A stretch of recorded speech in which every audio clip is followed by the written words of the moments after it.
Good morning, everyone. At this time, can sergeants please start your recordings? Recording in progress. PC recording done. Recording to the cloud is rolling. Thank you. And good morning, everyone. Welcome to today's remote New York City Council hearing of the Committee on Rules, Privileges, and Elections. At this time, will all panelists please turn on your videos for verification purposes. To minimize disruption, please place electronic devices to vibrate or silent. If you wish to submit testimony, you may send it to testimony@council.nyc.gov. Again, that's testimony@council.nyc.gov. Thank you for your cooperation. Chair, we are ready to begin. Good morning and welcome to the Committee on Rules, Privileges, and Elections. My name is Keith Powers and I'm the chair of this committee, and thank you everyone for joining us here today. Before we begin the hearing, I want to introduce the council members of this committee who have joined us here today. We're joined by Speaker Adrian Adams, Minority Leader Joe Borelli, Councilmember Justin Brannan, Councilmember Gail Brewer, Councilmember Sylvina Brooks Powers, Councilmember Crystal Hudson, Councilmember Parina Sanchez, Councilmember Ariola, Councilmember Hanif, and Councilmember Williams. Some of them are on virtual, so you don't see them. I'd also like to acknowledge the Rules Committee Counsel Lance Polivy and the staff members of the Council's Investigative Unit, Chuck Davis, Chief Compliance Officer, and investigators Alicia Vassell and Ramses Boutin. Today, the Rules Committee will consider the nominations of David Doe for appointment to the position of Chair of the Taxi and Limousine Commission and Robert Hogan for the Civilian Complaint Review Board. We're going to first start with the TLC, with the Council gives its advice and consent. Mr. Doe will be the appointed TLC chair and serve the remainder of the term that expires on January 31, 2024, at a salary of $240,171. And Robert Hogan would be, we're also seeing Robert Hogan, who appointed to the CCRB and serve the remainder of the term that expires on July 4th, 2023. CCRB members are paid a per diem of $315 for each day that they work. We are, as I mentioned, going to start with the TLC, and I'll give a quick background on the TLC before we hand it over to our nominee. The New York City Taxi and Limousine Commission, commonly known here as the TLC, was created pursuant to Local Law 12 of 1971. Chapter 65 of the New York City Charter establishes the TLC with the goal of developing and improving taxi and limousine service in New York City. The TLC is responsible for overall transportation policy and establishes certain rates, standards, and criteria for the licensing of vehicles, drivers, chauffeurs, owners, and operators. The commission includes 9 members appointed by the mayor with the advice and consent of the city council, and it must include at least 1 member from each borough. TLC members are appointed for a term of 7 years and can serve until the appointment and qualification of a successor. The mayor designates one of those members to act as a chair and chief executive officer. The chair has the power to employ, assign, and oversee the officers and employees of the organization. Pursuant to the charter, the chair's position is full-time, and the mayor sets compensation. And as noted, the chair currently receives $243,171 annually. No other TLC member receives compensation. Mr. Doe, would you please raise your right hand to be sworn in? Mr. Doe, do you swear to tell the truth, the whole truth, and nothing but the truth? Yes, I do. Do you wish to make an opening statement? Thank you so much, and good morning, members of the Rules, Privileges, and Elections Committee. My name is David Doe, and I'm honored to be before you today. I want to first thank Speaker Adams, Chair Powers, and members of the committee for giving me the opportunity to be before you today. I would also like to thank Mayor Adams for the privilege of being nominated as Chair and Commissioner of the Taxi and Limousine Commission. I would also like to thank Deputy Mayor Joshi for placing her trust in me to lead the commission. She has been a steadfast guide throughout the nomination process. She has been a transformative leader, not only in New York City, but also on the federal level, and I'm grateful to consider her a mentor. I also want to thank Acting Chair and Commissioner Ryan Wantija. He has been an uplifting leader at the TLC at this critical time. Commissioner Wantija has worked tremendously hard throughout his 12-year career at the TLC with various teams to provide results for the industry and the customers we serve. In his time as acting commissioner, he has guided the TLC on key proposals and the fiscal year 23 budget process. I'm happy that I will continue to be able to count on him to be a partner and a leader at the agency. I also want to thank the commissioners on the Taxi and Limousine Commission. I look forward to working with you as we steer the industry towards economic recovery. I also want to take this opportunity to speak to the team at the TLC. I want you to know that the last 2 years have been challenging for you all, and I thank you for continuing to provide a deeply needed public service during these difficult times. I'm excited for the possibility, if confirmed, to work with you hand in hand to deliver results for our industry. Each one of you are valued team members and are what drives our industry forward. Without your work and dedication, we would not be able to build on our accomplishments, and I look forward to the opportunity to work with each and every one of you. It's been my great privilege to meet with industry members, advocates, and other stakeholders during the last few weeks. I want to thank these individuals for sharing their perspectives, concerns, and issues with me. It's been tremendously helpful to meet all of you, and if confirmed, I look forward to working with you. Now, on a personal note, I would like to thank my friends and colleagues in the committee room today. I also want to thank my partner, Alex Curley, for his unyielding support during this incredible transition for him and our family. I also want to thank my mother and father for the immense support that they have given me throughout my life. While they're not here today because they are both small business owners operating a dry cleaner and a hair salon, I know they are immensely proud of their son, sitting in front of one of the most esteemed legislative bodies in the world. They will watch this hearing later tonight, and I'm excited to share with them in Vietnamese. I come from humble beginnings. My parents were refugees of the Vietnam War, and we came to America to find a better opportunity for our family. I have distinct memories of growing up, living in shared quarters with my mom and dad, and many other families struggling to survive each day. My mom worked in a Vietnamese deli, and my father delivered food so that we can make ends meet in those initial years of coming to the United States. They worked nonstop to ensure that my brother and I could achieve the American dream. As a kid who was the first in his family to go to college, I sit before you to testify that the American dream is possible. My parents were big believers in education as the great equalizer, and I'm so glad that they've continued to push me to become who I am today. They could have never dreamed of what would occur right now, their first son sitting in front of you as a nominee for the Taxi and Limousine Commissioner, Chair, and Commissioner. In my current role as the Director of the Department of For-Hire Vehicles, I oversee and regulate the for-hire industry in the nation's capital. For the last 4 years, I've led the agency through the rise of increased competition and during the global pandemic. I've leveraged technology to help the industry in our nation's capital move forward in a number of ways. First, my team and I created a centralized reservation and dispatch system for Transport DC, a same-day taxi program for people with disabilities. And during my tenure at DFHV, I put in the hard work to ensure a more accessible fleet. I shepherded the industry through the COVID-19 pandemic and laid out a vision for the future. To help the riding public get around for essential trips, we were able to provide free taxi trips for people needing to go to the doctor, grocery store, or work. And we repurposed our microtransit program to provide hospital worker rides during late night shifts. During the pandemic, it became clear that our agency and our industry needed a North Star to help us guide through recovery. My team and I worked closely with the industry to develop the Industry Recovery Blueprint, which lays out short and long-term actions DFHV will take to help industry build back better. My vision for the TLC is to create a work environment where the talented staff can flourish, and together we will support an industry that innovates, diversifies, and thrives while making our fleet more accessible, greener, and meeting the needs of the riding public. My first priority will be to fully implement the Medallion Relief Program and the MRP Plus programs to ensure that every single medallion owner can take advantage of the program. The TLC has done a great job at getting many medallion owners to participate, and we know that 3,000 owners might qualify, and 300 owners have successfully received funding. I will work expeditiously to ensure more lenders participate in these programs so that we can build a stronger foundation for the taxi industry moving forward. Furthermore, I will continue to work on diversifying the industry to help increase ridership to pre-pandemic levels, while seeking out additional opportunities such as government contract work and packaged food delivery.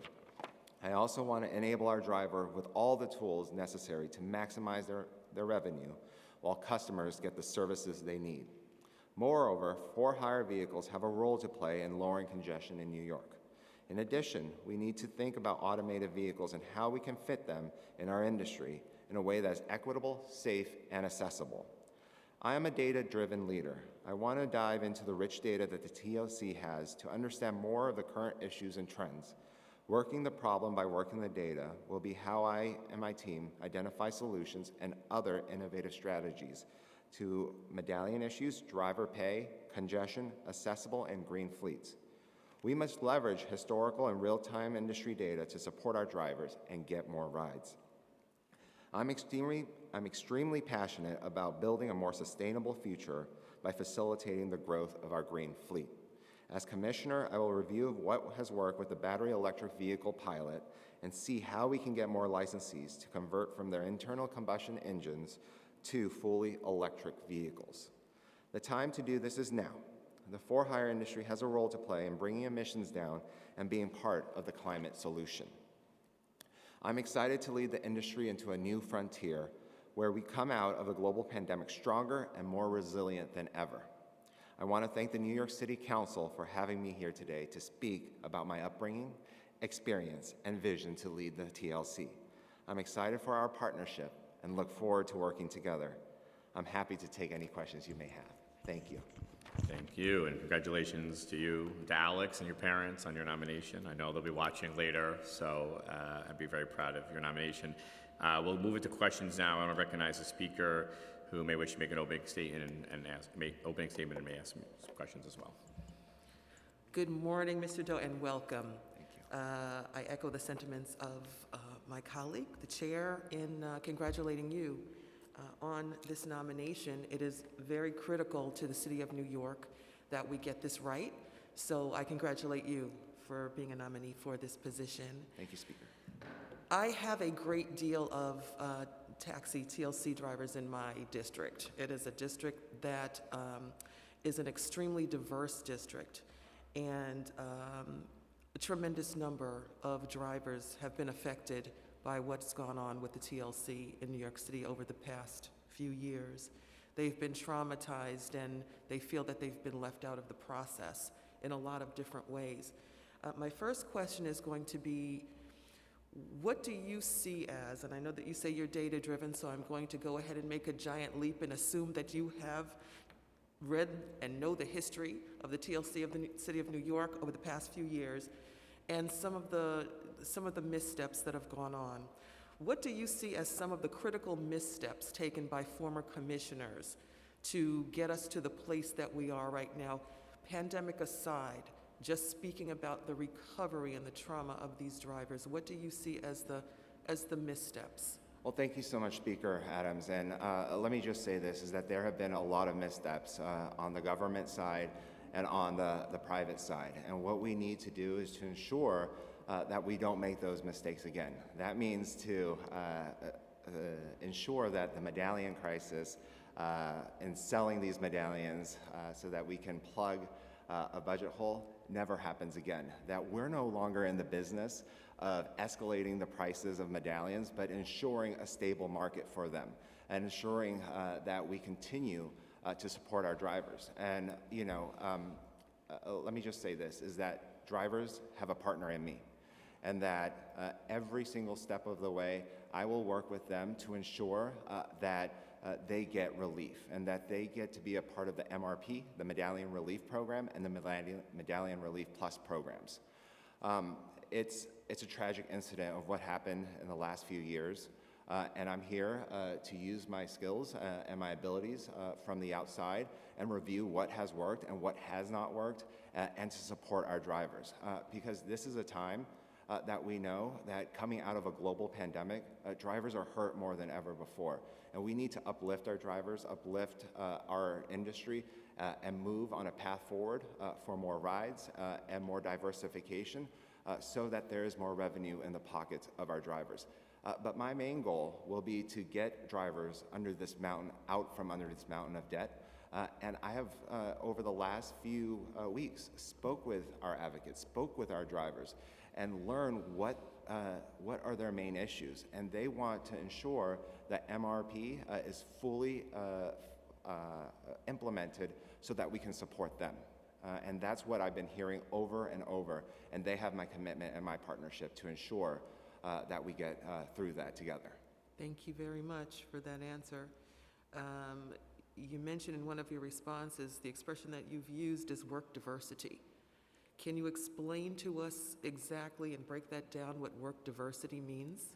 Yeah, definitely. So I'm looking forward to working with the folks at the TLC to have a team that is reflective of the immigrant story, of the cultural sensitivity, so that we can work for the many immigrants. 95% of our TLC drivers are immigrants. And so, I totally understand where they come from because my parents, who are small business owners, are immigrants. And, one of the things that we work on is that, every single minute that they invest in advocating with us, they're one less minute working on the roads, making that extra dollar.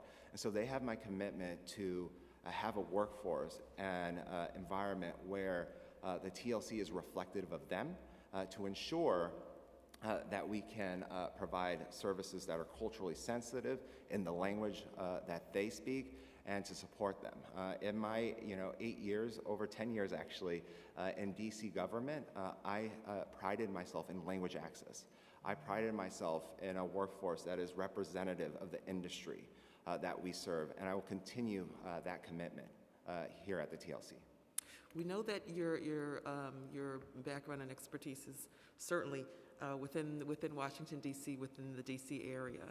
Can you give us some of the similarities that you see in bringing some of the responsibilities in what you're currently responsible for in Washington, D.C., compare it to New York City, which is very different, really, than any city anywhere. So what are some of the similarities that you see, and what are some of the key differences that you see in transferring those skills to New York?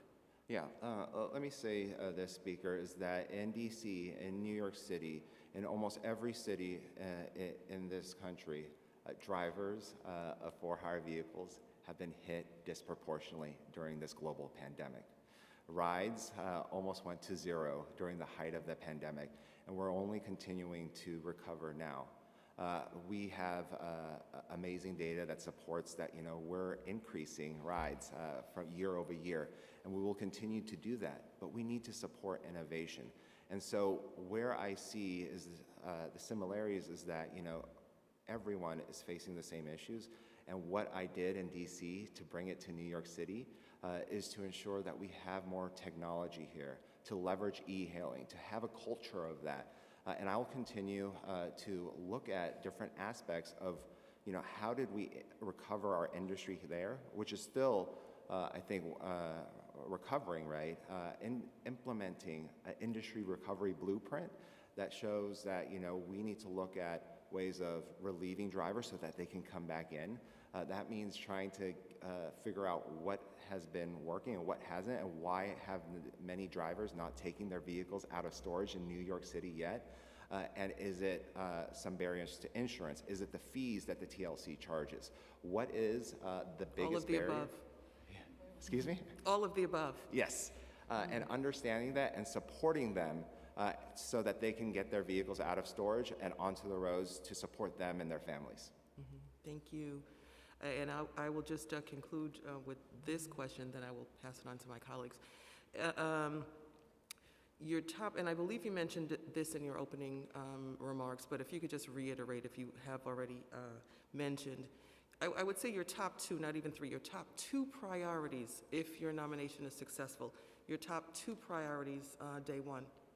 Yeah, so the first priority is to understand where we are with the MRP and MRP Plus programs and get that to many more drivers, right? Only 300 out of the 3,000 have successfully gone through the process, and I want to understand why and get all 3,000 towards that. I also want to ensure that we work on a more accessible and green fleet. I have done amazing work in DC to get our vehicles on the road serving those who need waves or wheelchair accessible vehicles so that they can get to points of destinations for their daily activities of need, for grocery stores to go to the doctor's appointment, and I'll look at ways to expand accessibility. And then also looking at how we can uplift the team at the TLC. It's been a difficult time. And you know, I went into DFHV at a time where morale was an all-time low in DC. And you know, I think that, you know, coming in, supporting our team members, being a value-based leader, and then trusting our team members, looking them and ensuring that they have steady leadership is what I will bring to the TLC. And I'm very happy that you know, I have this potential, if nominated, to bring my skills there. Thank you. You just jogged something else in my mind sitting here listening to you. We haven't talked at all about, and I'll just ask this, then I'll stop, I promise. We haven't spoken at all about the competitive nature of the industry over the past few years with Uber, with Lyft. How do you see that coming in if your nomination is successful? How do you see that coming in dealing with the morale, because it's taken toll on the drivers as well, that competition and some aspects of that competition? How do you see that playing out? Yeah, definitely. You know, one of the first things is I want to look at the Owner and Driver Resource Center, building that up, ensuring that, you know, not only are we giving them financial and legal advice, but looking at how we can provide mental health, right? And, you know, breaking down the stigma of mental health, because I know in minority and immigrant families, there is a strong stigma of getting the assistance. And so I want to build up different ways of supporting our industry, from physical health to financial to legal help. Thank you very much. Thank you, Mr. Chair. Thank you, Madam Speaker. I'm going to ask a few follow-up questions, and then I'll, of course, go to my colleagues for questions as well. You've talked, rightfully so, about the Medallion Relief Program, outreach to make sure that people are getting the resources they need and deserve, and something that we have spent here in city government a lot of time on the last few years is that medallion crisis. Just taking a step back, your thoughts on the Medallion Relief Program, and do you believe the Medallion Relief Program is sufficient to address this underlying crisis for drivers and medallion owners that we've been talking about for the last few years? Yeah, so thank you so much, Chair Powers. And I've reviewed the Taxi Medallion Relief Task Force report, and one of the main recommendations is coming up with a program to provide driver relief.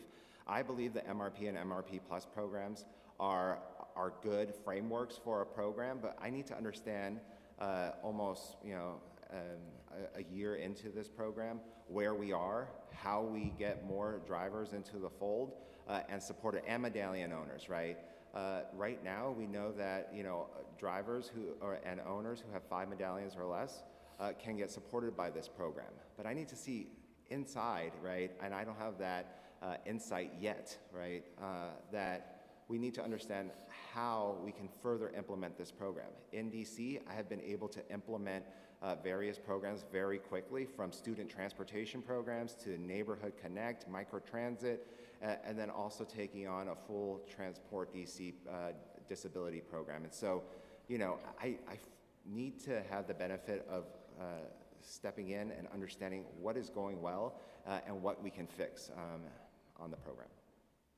Appreciate that. And of course, we would, once you're in a position, would love to, you know, hear steps that the TLC can take to promote the program and get greater participation from lenders. You touched on an issue about accessibility, the WAVE vehicles. Obviously, there's been this discussion, debate for years about exactly how to do that in this industry. Advocates of persons with disabilities have long argued that taxis and FHV should be made fully wheelchair accessible.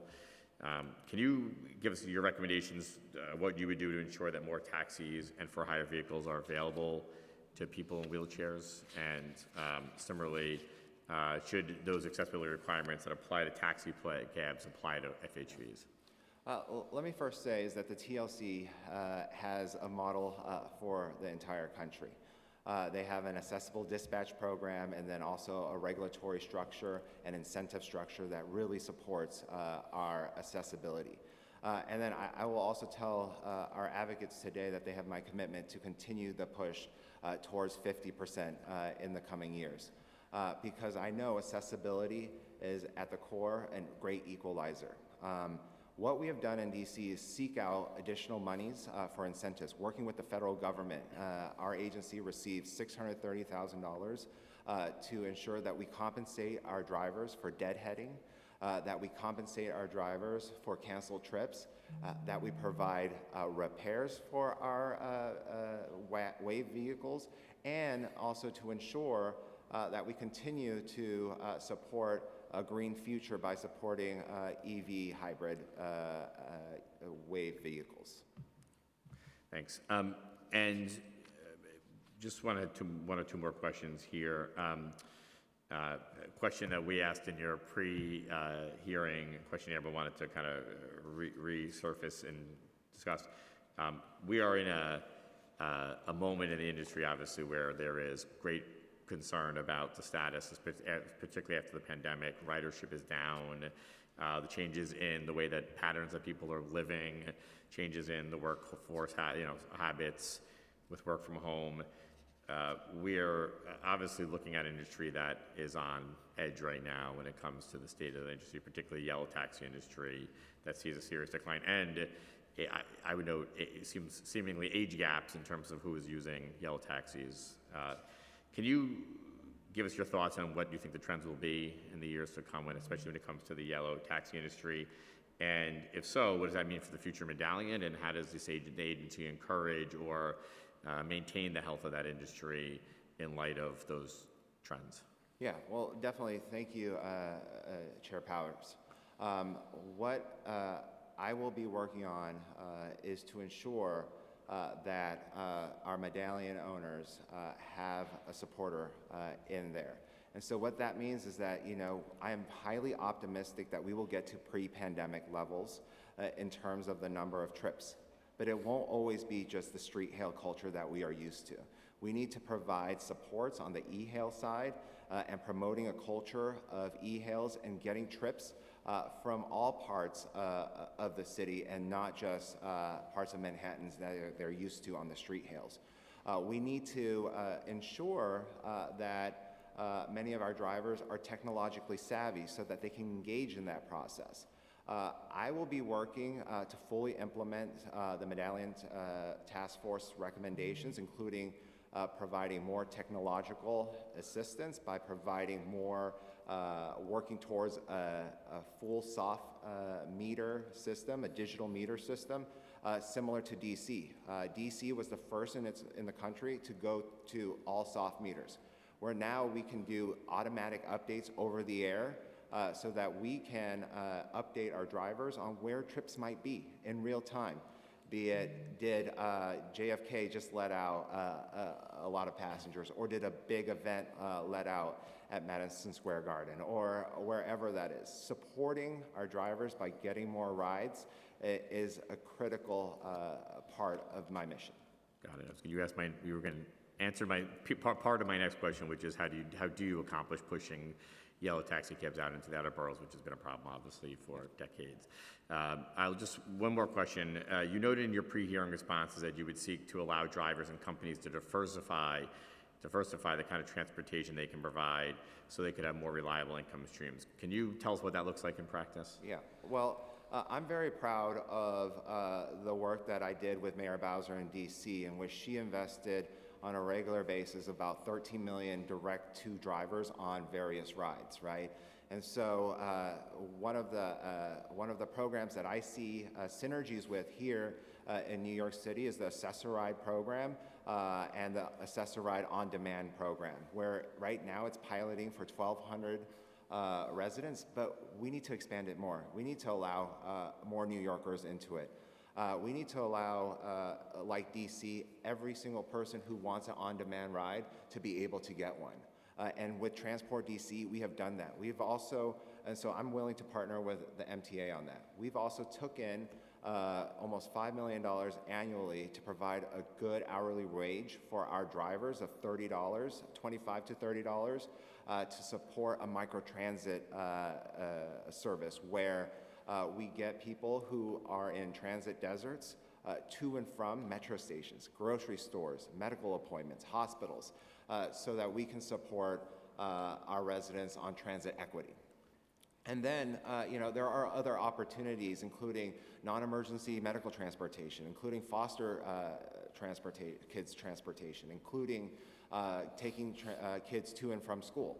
And we are one of the big cities that, for the first time, has taken general ed students to and from school with a program. And so I'm very proud of my achievements there, and I hope to take that and diversify our industry in New York City.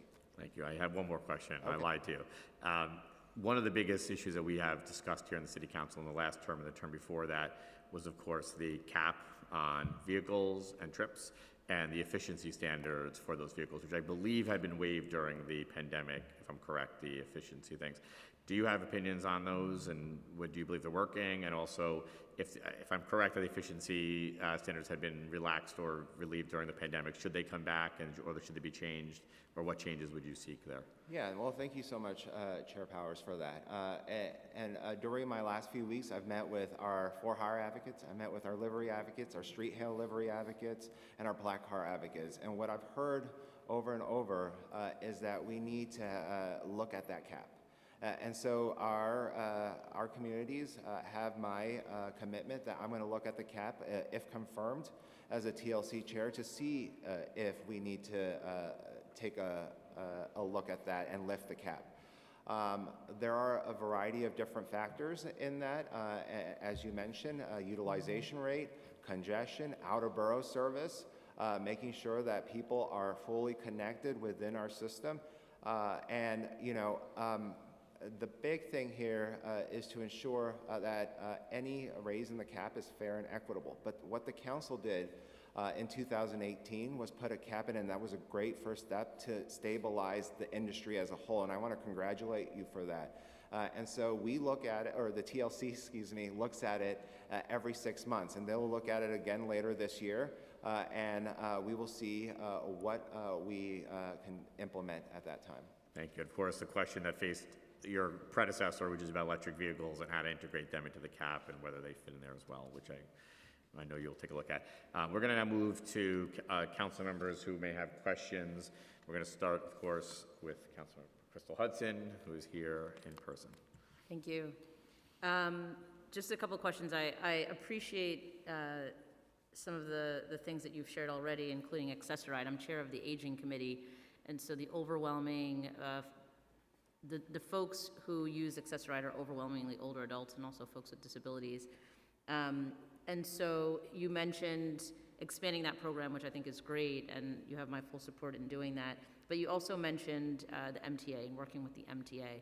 So can you just talk a little bit about how you see your relationship working with the MTA? I think, historically, it's not always been the easiest for city officials to get things done when working with the MTA. So just curious to know how you're approaching that relationship. Yeah, definitely. There's always opportunity to work with both state level and regional agencies, right?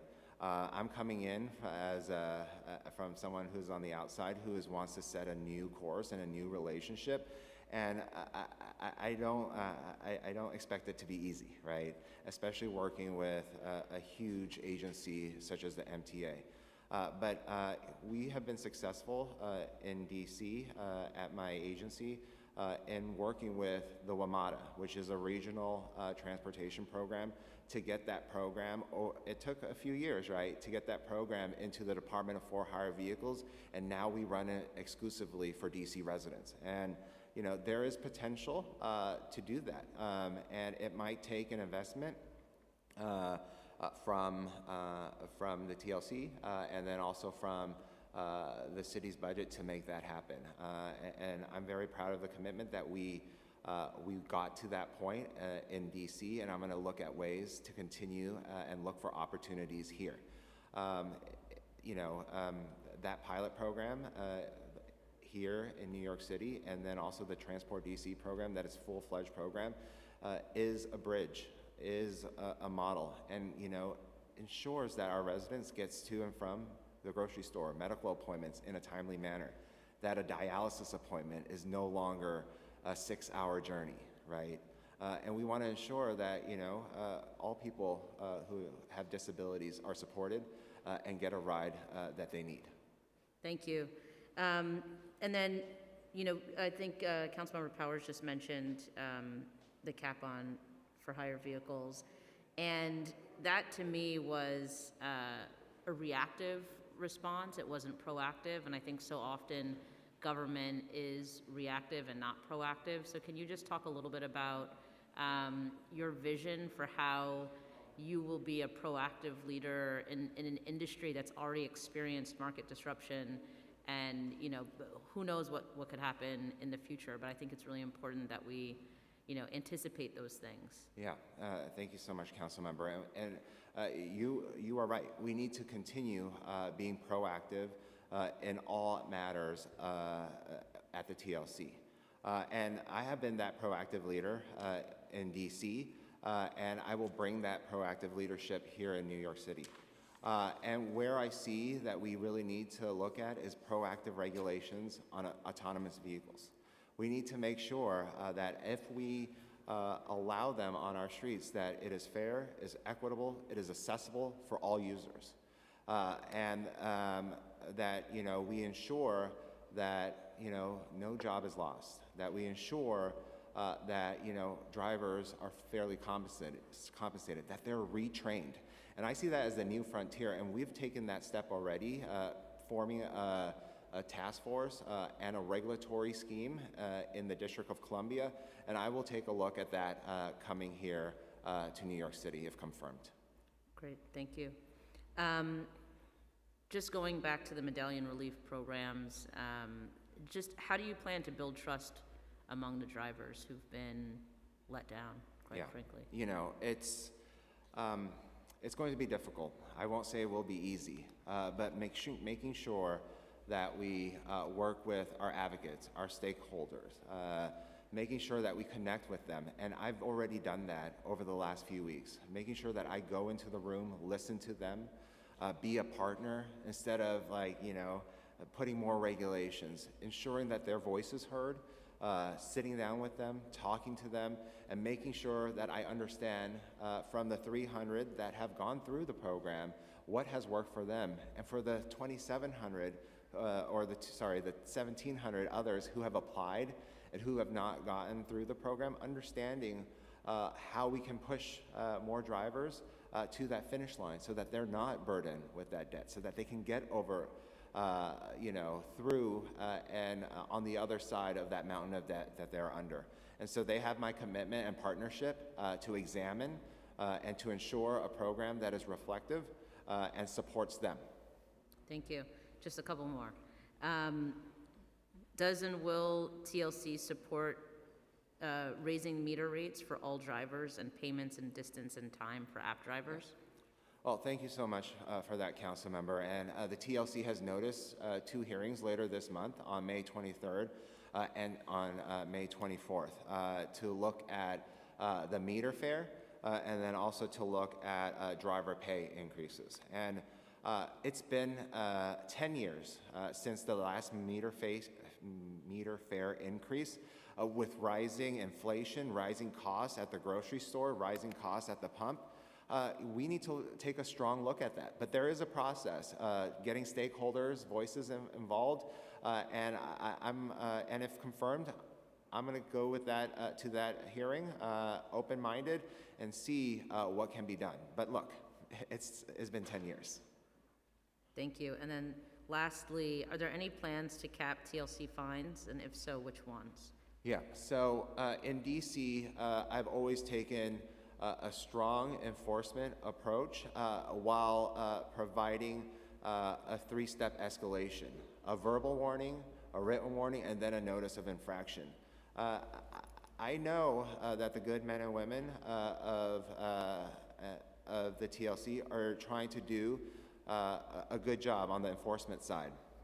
But we also need to ensure that we are fair and that we are supportive of our drivers, especially during this critical time.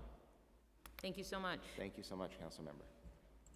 Thank you. We're now going to go to Councilmember Brewer, followed by Councilmember Brooks Powers, who are going to be over there.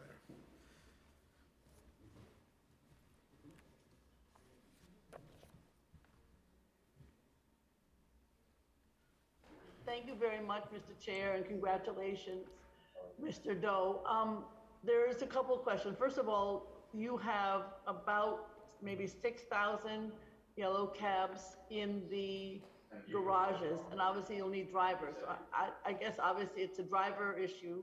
How are you going to recruit? Now, certainly the fact that you understand their plight, that you have experience, that they can trust you, and hopefully will make enough money. So I just was wondering, between the garage operators and getting drivers and getting the cars on the street, I guess, you know, you might answer it with some of these innovative ideas, but I just would like you to talk about it a little bit. There's a lot of cars and a lot of drivers.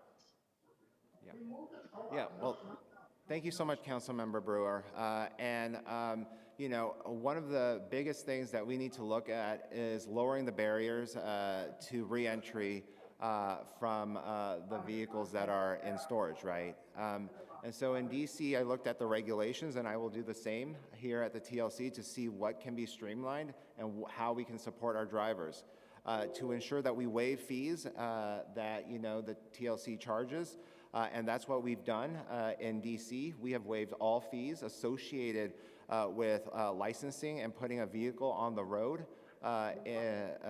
with the mayor of DC's commitment of $2 million on waiving those. But what we also know is that, you know, I'm not there yet. And so I want to review what can be done and so that we ensure that we can be fair and equitable and try to get our drivers back on the road. Okay. And we have in New York City something called congestion pricing coming up. Obviously, as representing Manhattan, I'm, you know, already getting lots of complaints. I'm supportive of it. We need the funding for the MTA. But one of the questions, you may not have an opinion on it yet, would be to have yellow and greens not have to pay the congestion fee. Do you have an opinion on that, or are you still waiting to see? Yeah, well, thank you so much, Councilmember Brewer. And so one of the things that we definitely need to take a look at is for-hire vehicles and yellows have been paying a congestion fee, and they paying for an equivalent of almost $414 million in fiscal year 23 budget. And so my concern is that we need to ensure that our for-hire vehicles do not double pay. And so I'm going to make sure that we work with the MTA and work with state legislatures to ensure that it is fair and equitable in terms of congestion pricing. Okay, I like that answer. In terms of one of the challenges we have here is cab drivers not picking up people of color, not picking up when people want to go uptown, out of borough, etc. Again, this is a trust factor. This is your you know, your way of warning and so on. Was that an issue in DC? And if so, how did you handle it? Yeah, so we are, you know, very proud that in DC that the drivers are very professional and that they turn on their meters, accept credit cards, and take folks across our city, wherever the passenger may ask. But I know that that's always not the case, and so we take refusals to haul of any sorts incredibly seriously, and we have a complaints process in place. I will bolster the complaints process here, if confirmed at the TLC, to ensure any complainant gets fair due process and to ensure that the complaint is fairly heard. But we'll also need to ensure that we equip our enforcement team with the capabilities to ensure that refusals to haul of any sort is not tolerated, and there's a zero tolerance policy for that. Okay. And in DC, you have airports as we do here. Are there any changes to the airport policy? I don't travel that much, but I do get complaints that the cabs aren't there. Sometimes it's hard on the drivers because they wait for a long time, etc. I didn't know if you had some suggestions, because we're very much, as you know, need to have good services coming and going from the airports. I didn't know if you had any suggestions that maybe improve service in DC at National, et cetera. Yes, yes. So we work with the authorities at the airports And I will continue working with the New York City Port Authority to ensure that there's not illegal street hails and illegal activity at the airports, Councilmember. All right. Thank you very much, Mr. Chair. Thank you. And I go to Councilmember Brooks Powers, followed by Councilmember Sanchez. There's a legal construction happening, right? And then there should be a tenant protection plan. Thank you so much and welcome, Mr. Doe. It's good to see you virtually. I look forward to being able to meet you in person. As it's been stated in different ways already, before the pandemic, Uber and Lyft drivers, as well as our yellow cabs and commuter vans, have been facing a really difficult time. In New York, we were hit pretty hard by the COVID-19 pandemic, but even going into the pandemic, we saw how the changing of the industry has impacted the livelihoods of the yellow cab drivers, the commuter van drivers, and what have you. And I'm interested in understanding on record, because I know you and I have spoken already, what tools in your toolbox that you have in your experience that you'll be able to apply in your new role if confirmed to help bolster these various categories of this industry. Also, some medallion taxi apps like Curb and Arrow have entered into a deal with Uber to allow taxis to receive e-hails from Uber. What is your perspective on this partnership? Are there any regulatory issues you believe TLC should take to protect drivers and riders alike? Do you think there may be an unintended consequence as a result of this arrangement? And then the last thing is safety. I'd like to know what measures you'll take to help strengthen the safety of the drivers and the passengers. Earlier this year, there was an allegation about a driver and the safety of one of the passengers, and just wanting to make sure that there are policies in place to be able to protect folks from any type of danger when they're getting rides and what have you, but at the same time also making sure the drivers are safe. So interested in terms of what policies you would be bringing with you in that regard as well. Yeah, I'll take your questions one at a time, Council Member. I believe the first question was regarding commuter vans, and I'm very proud of the fact that I've outreached to the leaders of the commuter van community to ensure that I understand the issues and their plight. And what we know is that commuter vans have always been there for this city through natural disasters, to transit strikes, and will continue to be there for residents of the outer boroughs. And they provide a strong interconnection with our city's transportation network.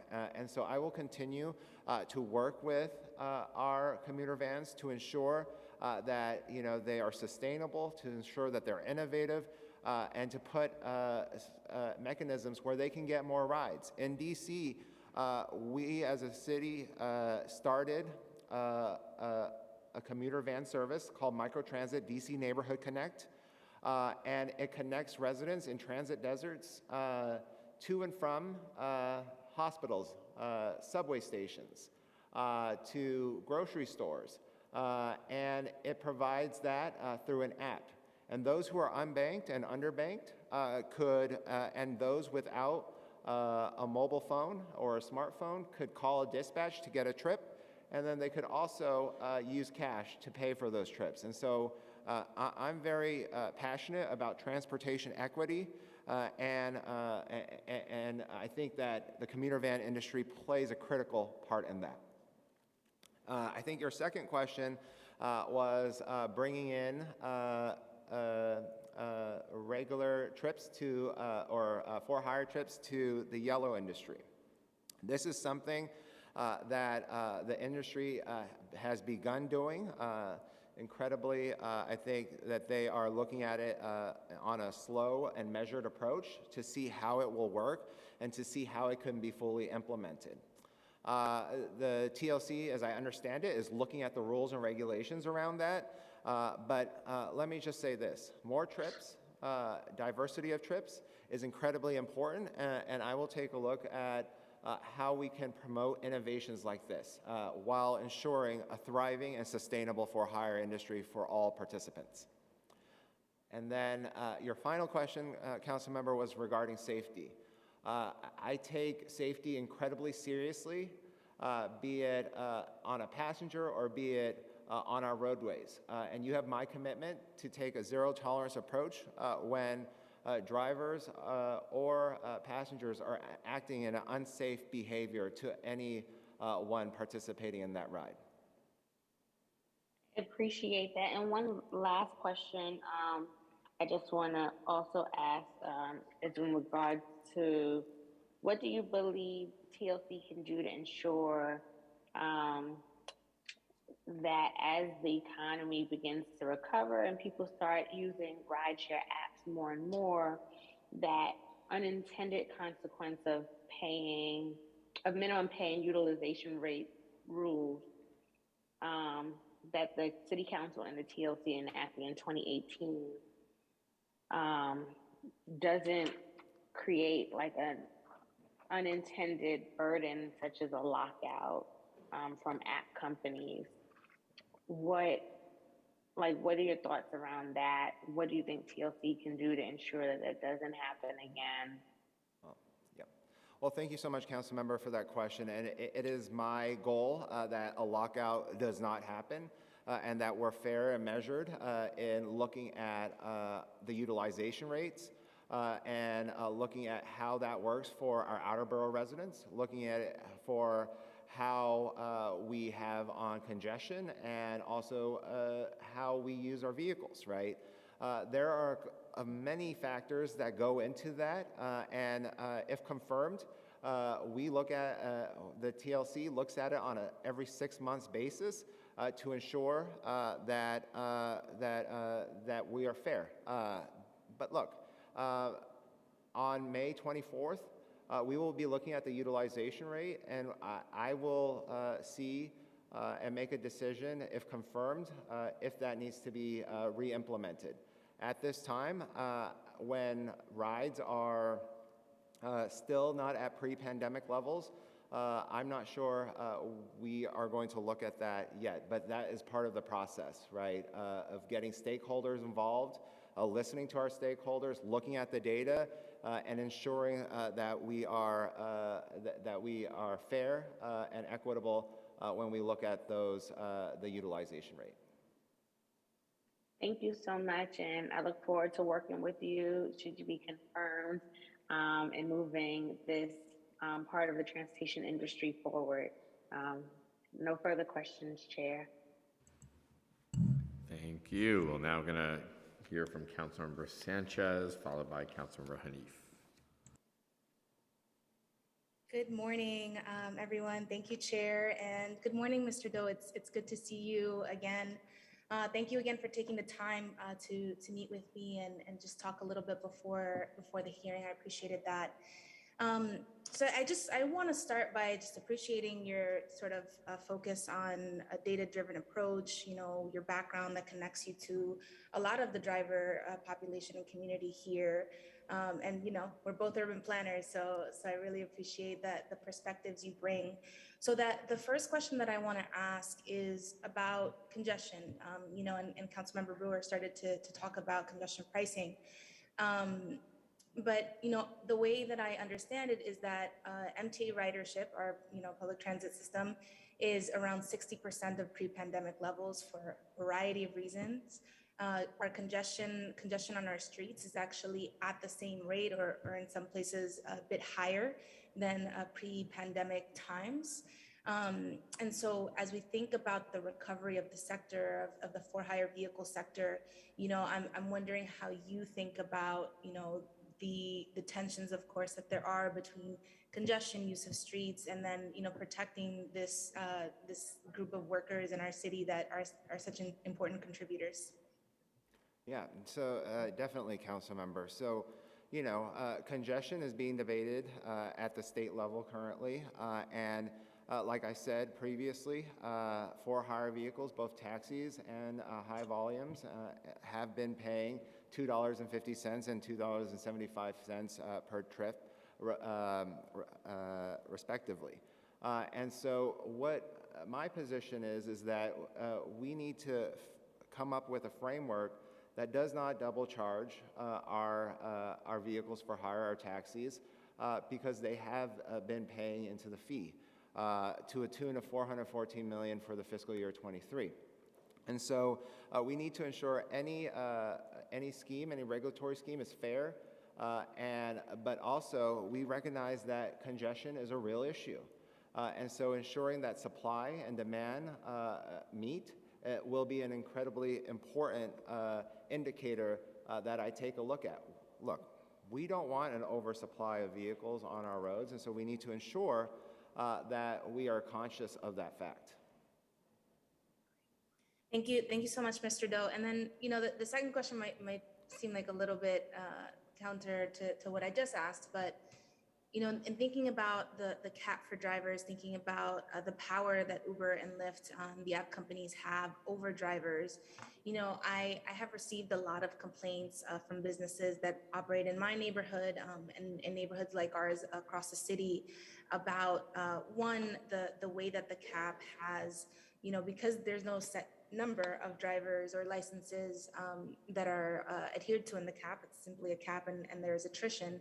I've heard a lot of complaints about drivers not being able to get back to driving after stopping during COVID times, and that affecting their ability to feed their families on the one hand. And then on the other hand, these smaller bases that have been operating in New York for many years before the app companies, struggling to be able to provide and work with drivers, right? So I guess my question is, how do you think about one, the drivers that used to be drivers that have not been able to come back to the roles, and then two, these smaller companies that are being affected. Do you think that there's a role for the city of New York to play in protecting those companies? So I'm very proud of the fact that I visited with our street hail livery industry and our black car industries over the last few weeks to understand what is going on and to understand what the issues are. I've also reviewed the Black Car and Livery Task Force report. In there, the number one recommendation that it suggests to the TLC is to look at our small bases, our liveries, and how do we ensure that our livery bases can still support our outer boroughs, right? And so, you have my commitment that I will take a hard look at the cap, especially for our small businesses, and maybe look at running a pilot. And on the other side, I want to lower the barriers for drivers to re-enter and to make a living. And so I will take a look at that and see how, within the TLC structure, we can do that. And you have my commitment on that. Great, thank you. And then the last question is one that I'll always come back to, and that is, about the power difference, the power differentials between the drivers and the big app companies, and specifically around the fees that they are charged for trip. I've heard from some that they make as little as 30 or 40% of what a rider is paying is what ultimately ends up in the pockets of a driver. And so, understanding, like, of course, I worked on this legislation as a staffer in City Hall, and we've taken strides to protect driver pay in New York City. But what more do you think that we can do? Are there particular fees that you would be committed to, looking at from the app companies to protect driver pay and just make sure that the drivers who are doing all of the work are the ones that are, of course, benefiting the most from their work? Yeah, I'm extremely proud that New York City is on the forefront of protecting driver pay. In New York, we adjust pay based on a number of factors, and we look at increasing that pay every few months. And so most recently, we had a pay increase just last month for our drivers, and after expenses, many of our drivers make $18 an hour. And so that is a pathway to the middle class. It's a pathway to ensure a living wage, and I am committed to always working with our driving community and to support a wage that is good for them. I have met with IDG, I've met with our individual stakeholders, I've met with NYCC to ensure that I understand the issues that drivers faces, and I'm very passionate that I will be a good listener and a compassionate listener and ensure that drivers get a fair shake at every moment of this process, especially as a regulator.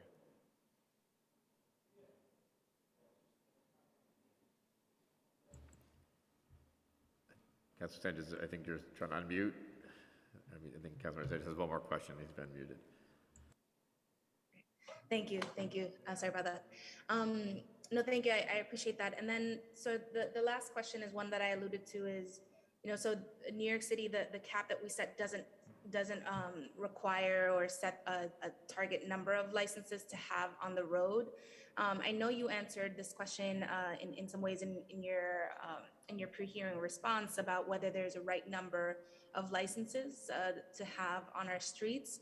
And that's a tough question to answer, but what do you think are the most important factors to consider in determining the number of licenses that we do have active on our streets? Yeah, so for-hire vehicles play an important place in our transportation ecosystem, especially in our outer boroughs. So I want to take a look at, outer borough wait times.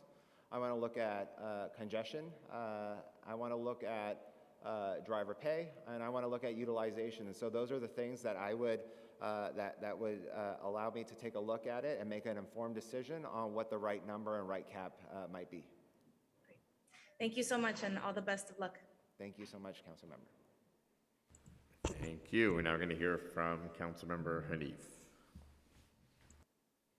Thank you so much. Hi, David. It's great to meet you and learn more about you, and especially your pro-driver work in DC. As you know, the South Asian electeds and our colleagues worked very closely with the New York Taxi Workers Alliance for a city-backed guarantee to restructure the medallion debt, even going on a hunger strike with them to win this fight. And then more recently, getting one of the opposing lenders on board.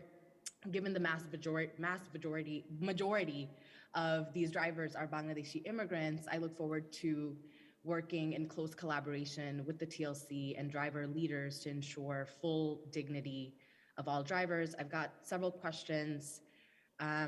In the TLC hearings over the past few years, we've heard from drivers and their loved ones about how the job has taken a toll on their mental health. In 2018 alone, 8 drivers took their lives. It's clear that this is a crisis. And so I'd like to know, as TLC Commissioner, how will you ensure that drivers can receive affordable, language accessible, and culturally competent mental health services? Will you support establishing a health and pension fund for drivers?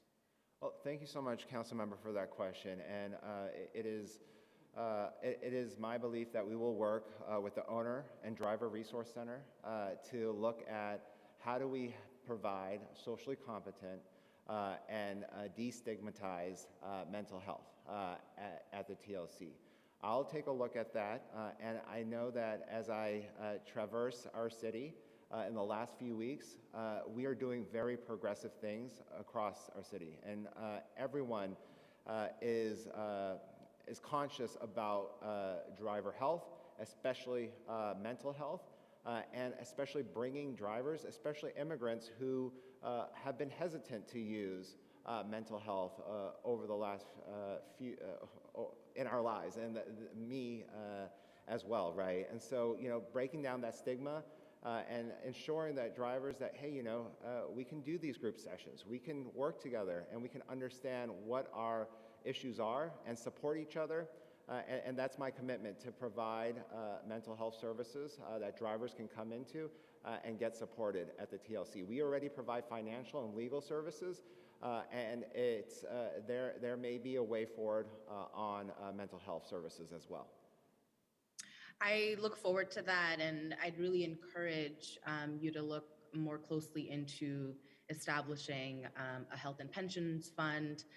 And you know, I mentioned that because more broadly, ride-hail drivers have been undermined by their illegitimate classification as independent contractors rather than employees, and this industry-wide misclassification has deprived these workers of the right to employer-funded healthcare, overtime pay, and the right to join a union. Do you support the reclassification of these workers as employees?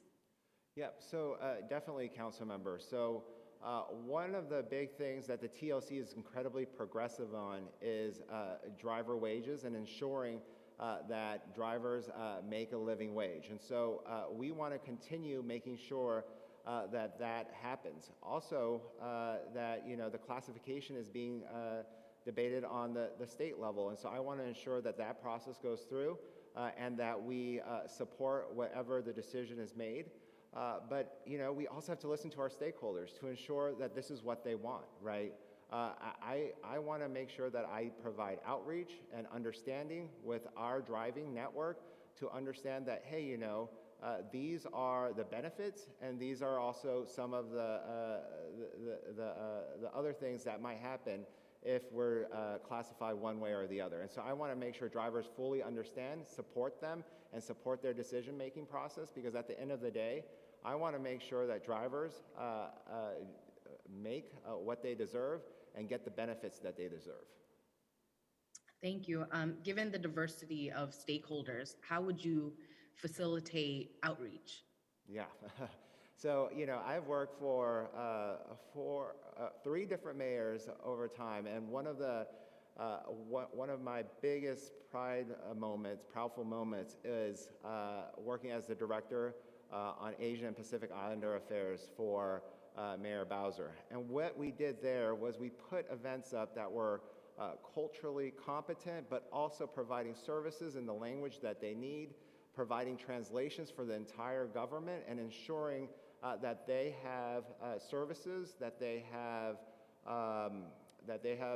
documents in the language that they need, and then also assistance carrying out those business things that they need to do with the government. From our dry cleaners to our drivers, to anyone who's doing business with our city, we wanted to make it easier for them, and that is my commitment at the TLC, for our drivers who speak different languages, come from different cultures, be supported, and have a voice in our government. Thank you. I look forward to that work. And my final question is, currently app-based ride-hail companies are able to institute log-offs and permanent deactivations that prevent individual drivers from working on their platforms without providing any justification. As TLC commissioner, would you support rulemaking that implements just cause protections for drivers that would require companies to provide legitimate reasoning for dismissing a worker? Yeah, so I do support due process for our drivers and ensuring that they have due process when they are locked out or when they are eliminated from the app. It should not just be a decision from one complaint without due process. There should be considerations, and I'm committed to working with you and working with the TLC to ensure that there is due process for our drivers. Thank you so much. Thank you. I don't believe we have any more council members with questions, so thank you for your testimony and answering questions, and of course, congratulations on your nomination. All right, well, Thank you so much, council member. I appreciate your time today. Thank you. Thanks for being here. We are going to now move over to the Civilian Complaint Review Board. And I will just give a quick overview of the CCRB, and then we'll head over to Mr. Hogan. Civilian Complaint Review Board, commonly known as the CCRB, consists of 15 members of the public. Members shall be residents of the City of New York and shall reflect the diversity of the city's population. The members of the board shall be appointed as follows. 5 members, 1 from each of the 5 boroughs, shall be appointed by the City Council. 1 member shall be appointed by the Public Advocate. 3 members with experience as law enforcement professionals shall be designated by the Police Commissioner and appointed by the Mayor. 5 members shall be appointed by the Mayor, and 1 member shall be appointed jointly by the Mayor and the Speaker of the City Council to serve as the Chair of the Board. If appointed, Mr. Hogan will be eligible to serve for the remainder of a 3-year term that expires on July 4th, 2023. I want to welcome Mr. Hogan here. Thanks for being here today. If you wouldn't mind, can you please raise your right hand so we can swear you in? Do you swear to tell the truth, the whole truth, and nothing but the truth? I do. Thank you. Thank you for being here. If you desire, you can make an opening statement. Good morning. First, I would like to thank the New York City Council, Chairman Powers, Speaker Adrian Adams, for letting me be a part of your unpredictable and busy schedule. My life has been a life of both advocacy and struggle. Struggling as a young boy for my identity, and second, finding my place in this world that was wider and greater than the tenements of the 2-room public housing apartment I shared with my siblings. My mother struggling, and not to sound like a here we go again story, struggle was just a part of growing up in the 60s. We were poor, but didn't know it. We were financially compromised, but you couldn't see it. We were given the bare necessities of food, clothing, shelter, a ton of prayer, a lot of love, and it carried us over. We knew we couldn't afford certain things, and we were taught the value of what is earned, that what should be appreciated is what God had given us to sustain ourselves as a unit, a team, and a family. Most of my energy was geared towards protecting my sisters, Robin and Roxanne, and my little brother, Richard, now a pastor, of his own church, whose only competition is our sister, evangelist Robin Critchlow, who's also a minister. Our family was close-knit, and we thankfully were able to dodge the waves of heroin, crack cocaine, and prison that covered over 5 decades of my life. These were those times where the evolution as a people would be purposely interrupted by individuals, government, and systems. Whatever was out there to catch us into a life of nothingness was thrown at us. But no weapon formed against you was our national anthem. We knew back then, as we know now, that family and community was everything. And if we were going to do the work at making this a better world, we had to be present in the fight, and the fight would first begin at home. I am beyond blessed this morning, seeking your faith in me that in this role, I will bring my expertise and my selfless mind and spirit and adjust and change that which has for so long been our accepted abuses. I, like all of us here this morning, envision a better city, a better democracy, and a better life, where all this country's citizens are protected and treated as equals. And the biased ways of addressing anything under the law, good or bad, abruptly comes to an end. We stand on the shoulders of great ones that have come before me, some even making the ultimate sacrifice for change.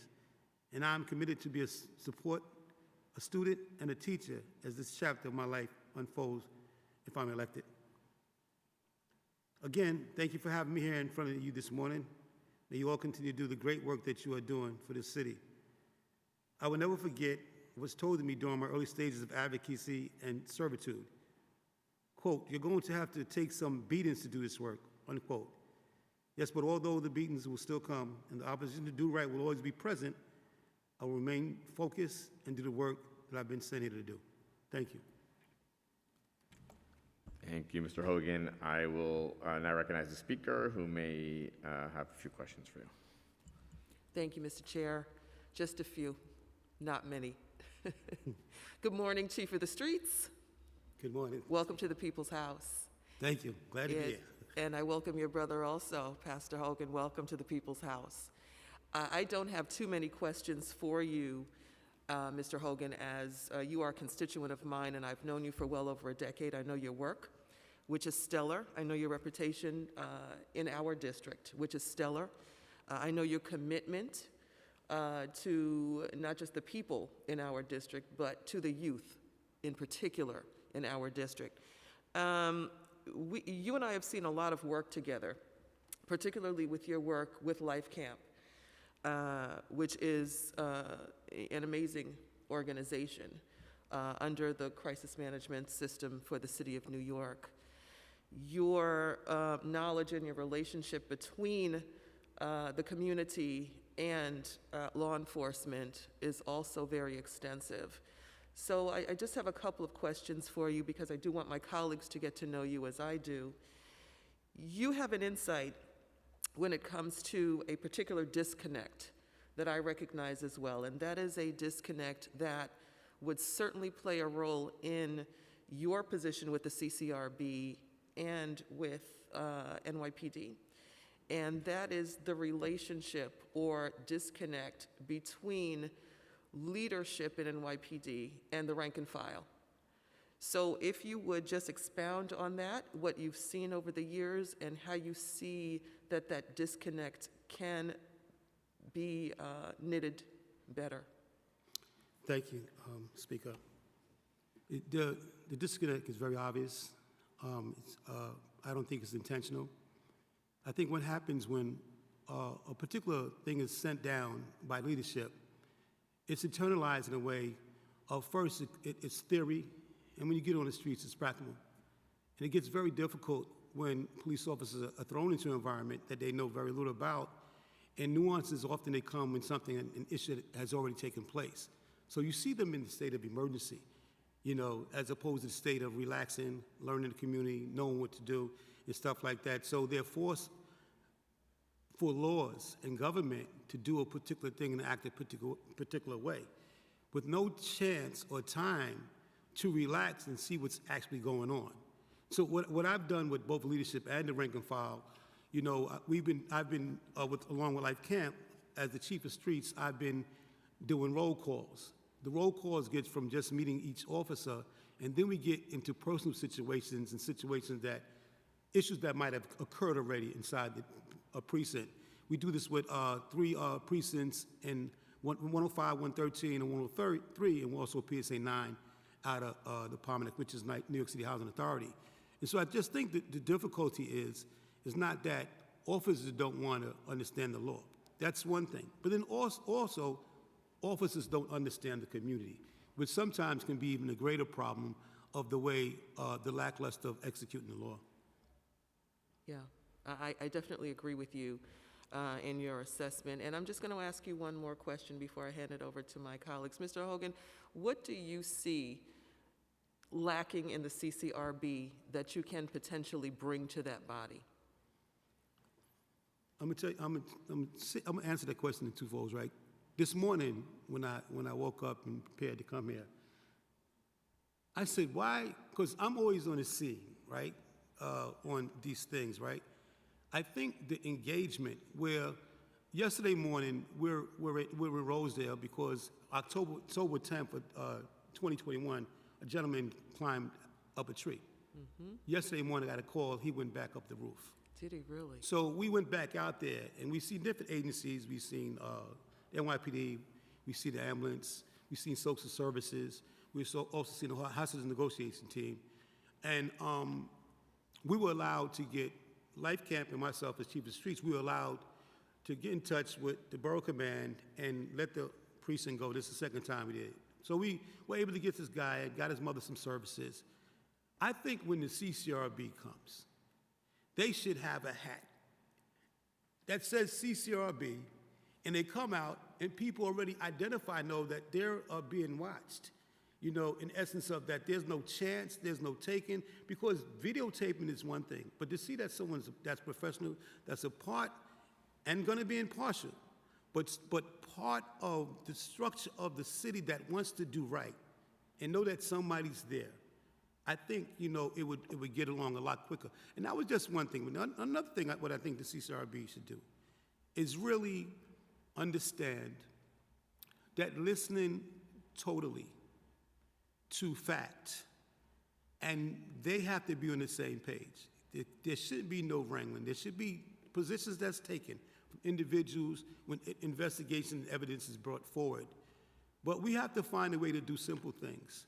You know, a lot of us try to approach the superhero way, and that's when the stuff gets real bad. If you teach it during the simplistic terms, decisions will become more simpler. And I think we just need to address these issues as soon as possible, you know, as a collective, and then come to a decision that's respectful and benefits everyone. Thank you. Needless to say, I think that you would be a tremendous asset to the CCRB. I congratulate you on your nomination. Thank you. Thank you so much, Speaker. Wish you the best and can't wait to work with you. Yes, thank you. Mr. Chair. Thank you, Madam Speaker. I had a couple of questions. You've sort of answered a few of them in your last round, but I wanted to just keep going. And thanks for answering the questions. One of the issues that people talk about is making the public more comfortable with filing complaints without fear of retaliation, and of course also knowing the process of how to do that. Can you any thoughts on what steps the CCRB can take to make members of the public more comfortable without and more aware of how to file complaints, particularly without any fear of retaliation? Thank you, Chairman Powers. I think would it be interesting if that we train officers that also see wrong. So when someone makes a complaint, you would have an officer that identified that and would support that and support that family. You know, what happens, the persons that are filing a complaint are only afraid of police and the government. You know, they're afraid of what is the process? What if I go this way? But if you really, not train, but you really build relationship and make the community and the police a collective, there won't be an officer that's afraid, hey, I back you up with that. I think this should happen. This really did happen. I've seen that. You know, I think it's not really outrageous to envision a better way that police and community gets together, but filing a complaint should be also supported by some of the members of the department that's seen other members bring that force or that abuse. Great, thank you. We have a few members who are asking questions, so I'm going to get over to them. We're going to, I think, hand it over first to Councilmember Borelli, followed by Councilmember Brooks Powers, and they're going to be up on the screen over there. Hi, and thank you. Just a quick question. Your personal thoughts on whether the CCRB or the police commissioner should have a final say in the disciplinary action for officers who were adjudicated as having violated department policy? Well, first we have to examine what worked and how was it in the past. And if some things didn't work, we need not to be afraid to move from it. And if it was that the commissioner had to make that final decision, as a team, the community, the city should be a team. And let's go back, get into a huddle, and discuss with one another what didn't work. And I'm for whatever works. And if what we're doing wasn't working, I'm not afraid to try something different.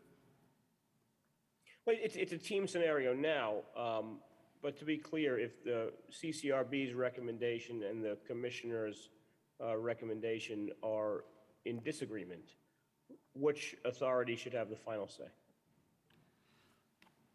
Well, it's almost like, Judge, it's like the jury. I mean, there should be no final say. Once you give a final say, you know, I think it should be, you know, you look at the evidence, and let's be real clear about evidence that is brought from of us. If we can remove all biases, you know, and be objective, I think, suppose objectively, there should be a dismissal or firing. But then the person who has the ability to make that final decision, look at it subjectively. And so that means we haven't moved anywhere to make it a better process. We just continue what is happening. So if we give it to, and we have to really look into it, really not just examine it, but wait and say, hey, you know, I think if we convince ourselves to do the right thing even greater and go in the chambers and have that greater fight, you know, with one another to come out and do the right thing, not for the people, but the right for the persons that are victims, and for right to the officer that might have been abusive and helping them out. If you continue to allow officers on the force that are abusive, it doesn't do anything good for their self-worth. When you talk about Trump, that. Right. No. I mean, I'm not asking a trick question. I think this is one of the more controversial topics that involves the CCRB in general. That doesn't involve a specific case. Someone has to make the final decision. should it be the CCRB's role or should it be the police commissioner's role? Well, it was in the past the police commissioner, is that correct? Correct. Okay, so I don't want to throw the question on you, but from my opinion, that hasn't always worked. And what happens is, we've seen what happened to the last police commissioner that had to make that decision. It eventually added up to, it might not be the reason, but a couple of more months after that, he was no longer here. So why would you want to put that pressure on a whole individual? And you can have a body or a board that make the decision, and that decision would look from other people. Well, there were 5 people in there. There were 10 people in there, and they can't just blame it on one individual. And once you blame it on that one individual, then you blame it on the system. You usually can't blame it on the system if CCRB made that decision. But if you want to keep pushing it to the commissioner, then you blame the system. Then you separate, once again, the community from the police, the community from the mayor, the community from elected officials. And we don't want to, we try to get rid of all that. I would, as far as my position on that. Okay, thank you very much, sir. Thank you very much, Councilmember. Thank you. We're now going to Councilmember Brooks Powers, and we'll be followed by Councilmember Williams.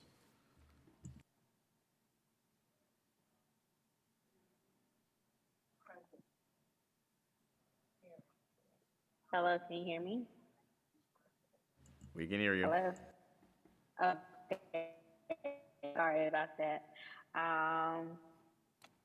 Hello, Mr. Hogan. It is great to see you. It is such an honor to see someone from the Southeast Queens community being considered for an appointment here. And I just have a brief question for you. I'd like to hear about your experience at LifeCam and your perspective on the Cure Violence and Crisis Management System programs. You have significant experience liaising between community members and officers. How will that experience inform your work on the review board?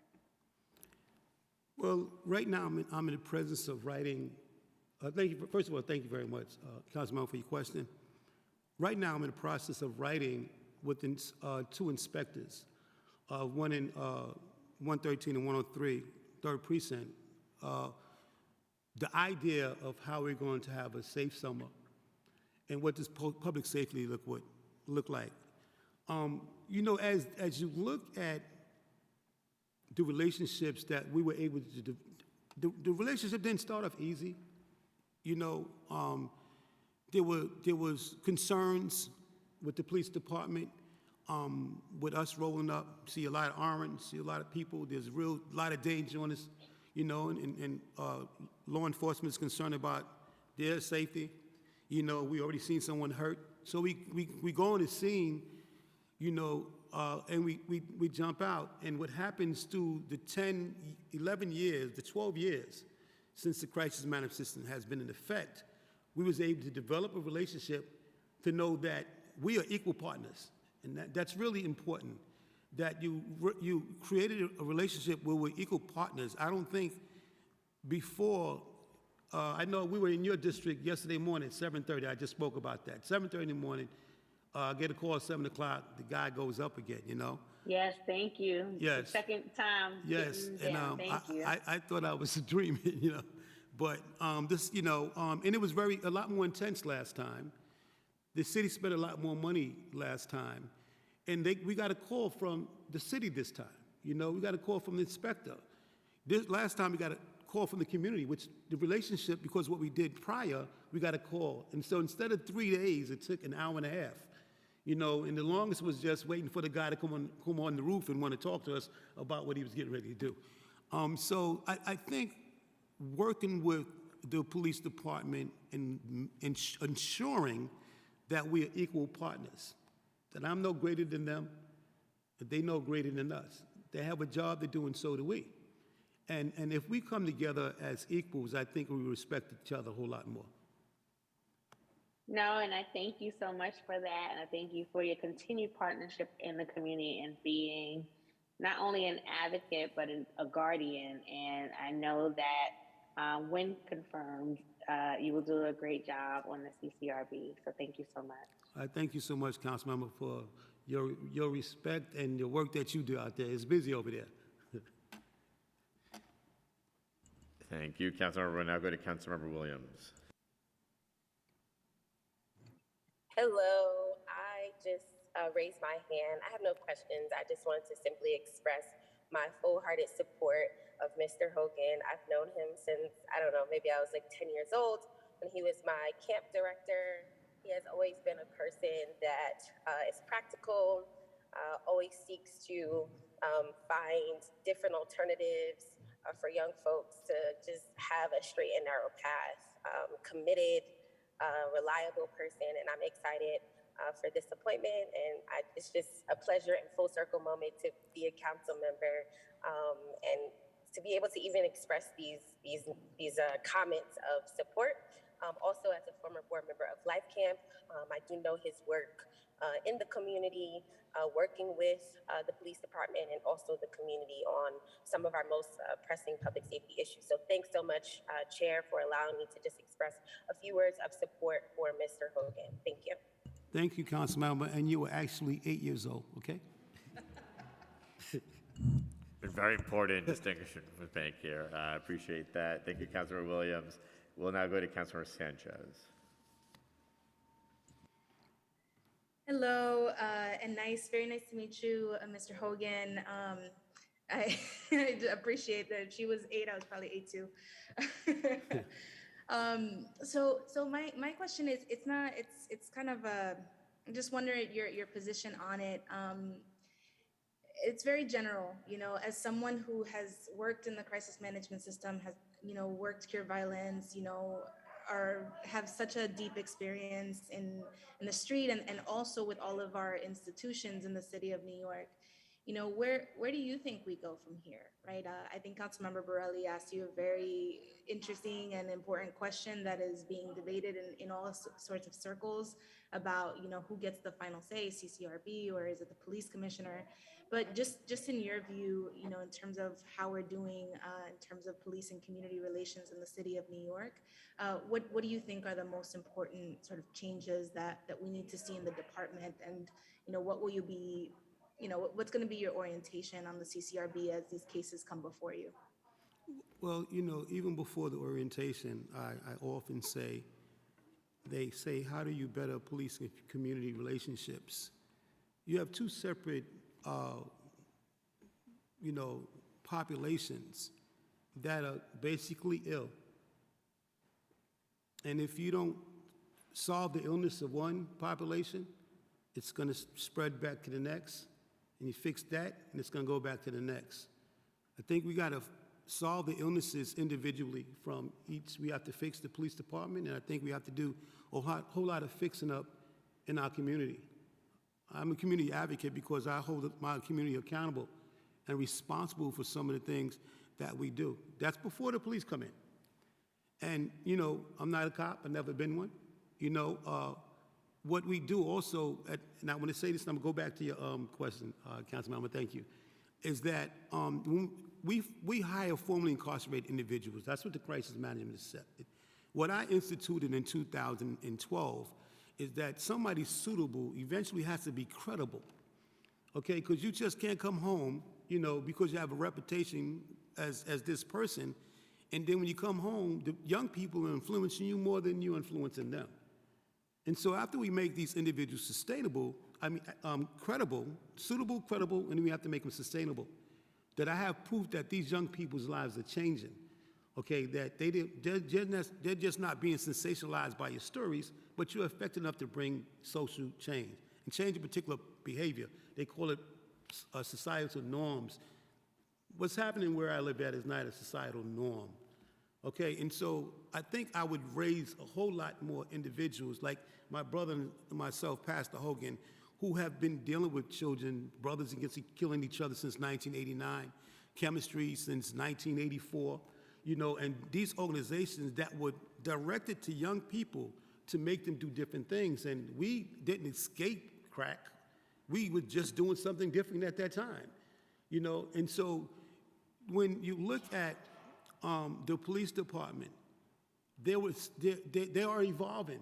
But what happens, the evolution changes whenever there's a new administration. This administration is doing marvelous.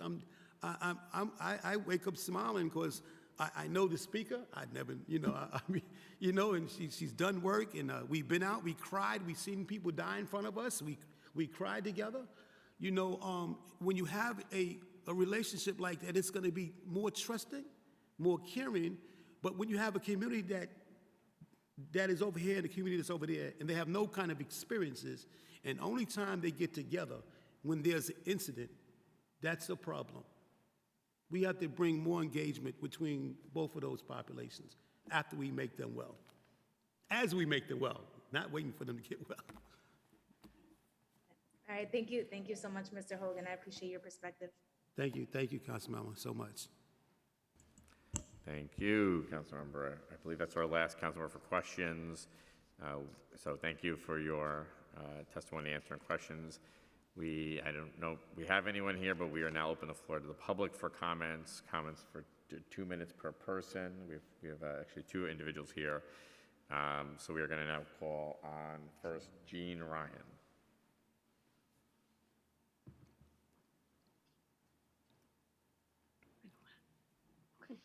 Hi, I'm Jean Ryan. I'm president of Disabled in Action of Metropolitan New York, also called DIA for short. We are members of the Taxis for All campaign, a coalition of disability rights groups that have been fighting for accessible taxis since 1996. Mr. Doe did not meet with us. He said he met with advocates. I don't know if he met with anybody who has disabilities, but he did not extend any hand to anybody from Taxis for All campaign. We found out about this hearing last night, so we're doing the best we can. There are so many concerns that we have, and it's very frustrating. Access-Ride is for transportation to anything. He was talking about getting to grocery stores and medical appointments. We can go to nightclubs on Access-Ride. We can go anywhere. That's what Access-Ride and paratransit are for, to get us wherever the subway and the buses take people. So I think he has to get out of that mindset that we have to be taken care of and we have to get to our doctor appointments. That's one aspect of taking public transportation, but it's not the only one. We can go to school, we can go to work. He didn't mention any of those either. It's like we're these poor disabled people that you got to feel sorry for us and we need help. We need accessible transportation, and we need, he said he's going to work towards 50% accessibility of the taxis. We need accessibility of for-hire vehicles also. And we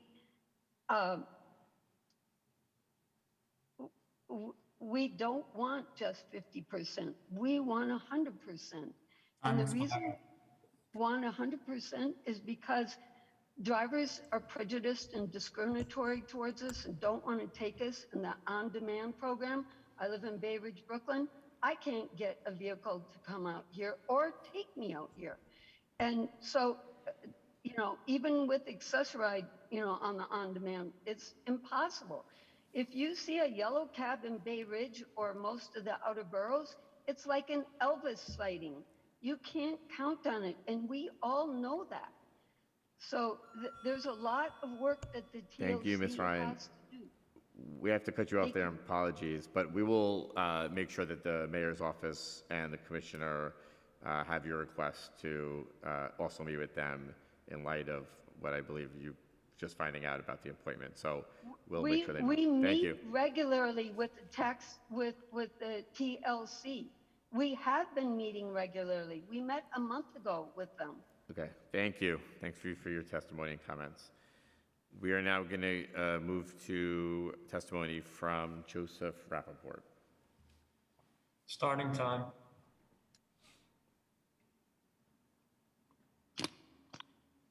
Thanks. My name is Joe Rappaport. Along with Jean, I'm a member of the Taxis for All campaign. I'm also the executive director of the Brooklyn Center for Independence of the Disabled, and we appreciate the chance to testify today. We were a plaintiff, as Gene's group was, in the lawsuit that forced the TLC Commission to convert yellow medallion taxis to 50% accessible here in New York City. And we also advocated and won some accessibility in the for-hire business, including on Uber and Lyft. Accessibility doesn't happen by chance or by good wishes.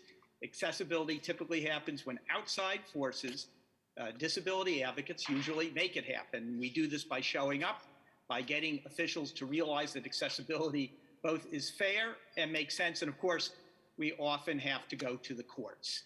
This is not some, as we did with this case, this is not some abstract issue for BCID or for the taxis campaign. And Gene described some of the ways that people use the taxi system just like anybody else.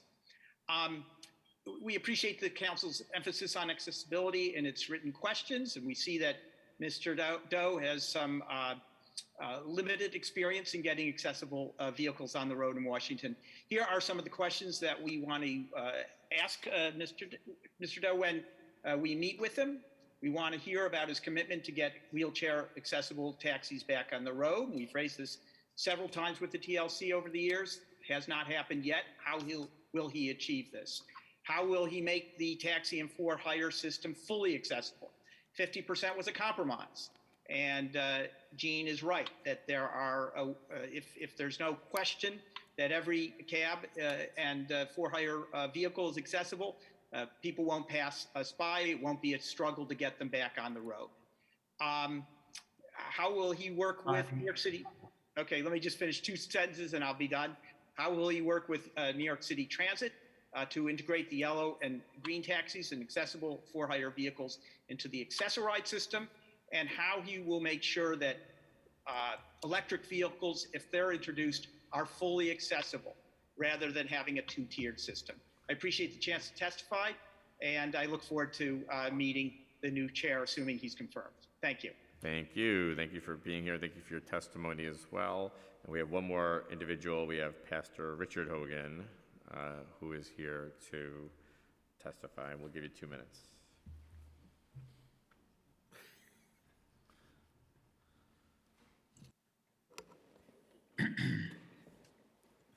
Good morning, distinguished body. Chairman Powers, Speaker Adrian Adams, I just want to just thank you, first of all, for this day, you being God's servants. And this is my brother. I just want to say real quick, I was always amazed at him. First of all, he was always trying to save the community. At a very young age, drug was running rampant in our community. And I used to say, you're not God. Stop trying to act like him. We were threatened on several occasions. If you didn't know, in 50 Cent's book, he taught 50 Cent how to fight. He was always going against people. Even in 50, not behaving respectfully, he holds people accountable.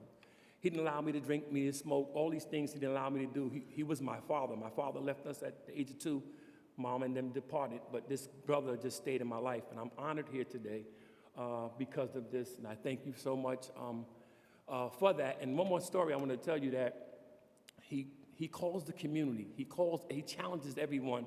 That's why I believe for this body, if they were to confirm him, it would be such a blessing for the body. And I just want to say, I started as a sergeant here years ago, and the Lord called me off this job to go and do a massive work in our community. I remember it was 35 members. I was here 1 week, and it went to 51. I almost lost my mind. Thank you, Anna. I thank you for being the Lord's servants, you all. God bless you. And I finished before my minute was up. And my name is Pastor Hogan, and I approve this message. Now I know you work for the city council. So you gave us more time. Very, very endearing message, and we appreciate it. Do I get a rebuttal of that? It says a lot about you that your brother would get up and say that about you. Not everybody's brother would do that for them. Yes. So congratulations, and thank you for that. We are going to thank to Mr. Doe, Mr. Hogan, and everyone who participated in today's hearing. We are going to recess today's hearing and reconvene on Thursday, May 19th for a vote on both of these nominations. The May 17th, 2022 meeting of the Committee on Rules, Privileges, and Elections now stands in recess.